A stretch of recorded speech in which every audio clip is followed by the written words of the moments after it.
டென்காய் நகரம் நீயாம் விளக்குகளின் சிம்போனி, ஒரு மின்மினிக்கும் நகரத்தின் இதயம், மனிதத்தின் கலைடோஸ்கோப். வானளாவிய கட்டிடங்கள் இரவு வானத்தை தோலத்தன் ஹாலோகிராபிக் விளம்பரங்களா பிரகாசிக்க. ஒவ்வொரு விளம்பரம் ஒரு கதை சொல்கிறது, ஒவ்வொரு ஒலியும் ஒரு கனவை வெளிப்படுத்துகிறது.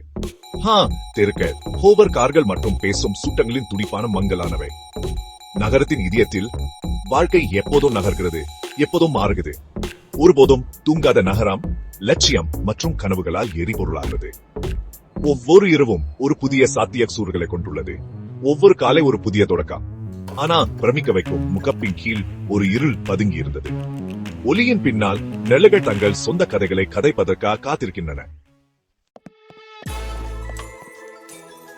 எதிர்மறையிலிருந்து பிறந்த யோகாய் கிளர்ந்தெழுந்தது.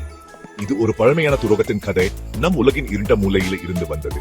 இவை வெறும் பேய் கதை அல்ல, அவை உண்மையாவை. நகரத்தின் இருட்ட மூலையில் அவை நிஜமாகின்றன. திருப்தியற்ற நிறுவனங்கள் பயம், கோபம், விருத்தியை உண்கின்றன. இவை யோகாயின் உணவாக மாறுகின்றன, அதன் சக்தியை அதிகரிக்கின்றன. அவர்களின் தொடுதல் ஒரு விஷ சலசலப்பு, உணர்ச்சிகளை திருப்புவது, குழப்பத்தை தூண்டுவது. யோகாய் ஒரு நிழல போல எப்போதும் அருகில் இருக்கிறது.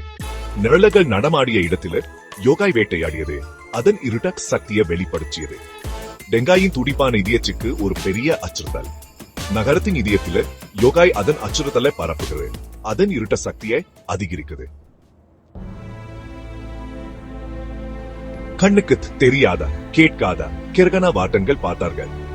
டென்காயின் மென்மையான சமநிலையின் பண்டைய ஒழுங்கு பாதுகாவர்கள். கிரணத்தின் அப்பட்டமான ஒலியின் கீழ் அவர்கள் செய்த சத்தியம் அவர்களை நகரத்தின் விதிக்கு கட்டியது.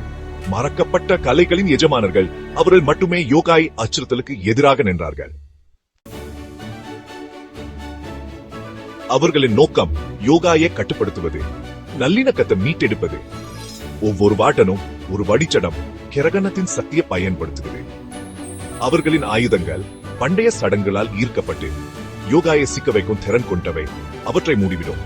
அவர்களுடையது நன்றி தெரிவிக்காத கடமை, ஒலிக்கும் நிழலுக்கும் இடையிலா மென்மையான சமநிலையை பேணுவதற்கான முடிவில்லாத போராட்டம்.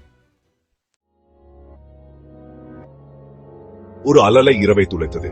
பயங்கரத்தின் அலை, ஒரு யோகாயின் சிரிப்பு. அந்த சிரிப்பு இருளின் மையத்தில் இருந்து வந்தது. அதன் ஒலி நெஞ்சை நடுங்க செய்தது. நியா பள்ளத்தாக்கல் வழியா எதிரொலிச்சது. இன்றிரவு பொழுதுபோக்கு மாவட்டத்தின் மையத்தில் போர் வெடிச்சது. மக்கள் தங்கள் வாழ்க்கைக்காக ஓடினர். ஒவ்வொரு நாளும் ஒரு அச்சுறுத்தலாக மாறியது. வாட்டன் மற்றும் யோகாய் மோதியதா காற்று ஆற்றலுடன் வெடிச்சது.